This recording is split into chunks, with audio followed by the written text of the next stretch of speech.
श्री स्वामी समर्थ. माझ्या आयुष्यातील छोटासा अनुभव तुम्हाला सांगायचा आहे. स्वामी आपल्या भक्तांचा हट्ट कशाप्रकारे पुरवतात हे तुमच्या सोबत शेअर करायचं आहे. आणि आपण सेवा करावी यासाठी आपल्या आयुष्यामध्ये खूप काही असे संकट येतात.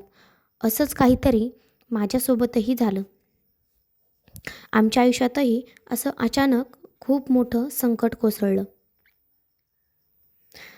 की आम्ही असा विचारही कधी केला नव्हता.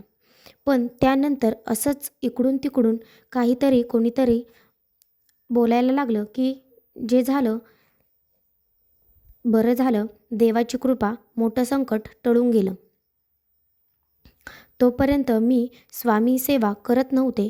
खरं तर मी स्वामींना त्याआधी स्वामींना पाहिलंही नव्हतं. ऐकायची मी स्वामींची लीला ऐकायची, पण पाहिलं नव्हतं मी स्वामींना आणि माझ्या माहेरी स्वामी सेवा करत पण नाही. मग कुठेतरी असं वाटायला लागलं आपणही स्वामी सेवा केली पाहिजे.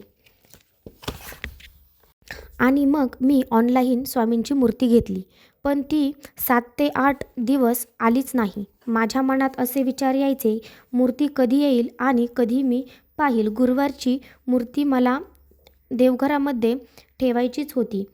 मी आत्तापर्यंत स्वामींबद्दल ऐकलं होतं, पण गुरुवारचाही दिवस निम्मा गेला तरीही मूर्ती आली नाही. मला त्याच दिवशी गुरुवारी स्वप्न पण पडलं होतं पहाटे का स्वामींची मूर्ती घरी आली आहे.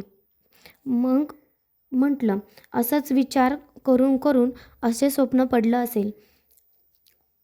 पार 5-5:30 वाजले. सवसांचे पार 5-5:30 वाजले.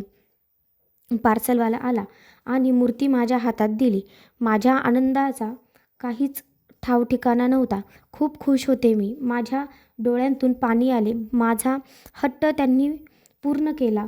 माझा सर्वात पहिला आणि गोड अनुभव आहे हा. मी खूप नशीबवान आहे. स्वामींनी मला स्वामी सेवेसाठी निवडले आहे. तर माझा अनुभव तुम्हाला कसा वाटला हे कमेंट करून नक्की सांगा.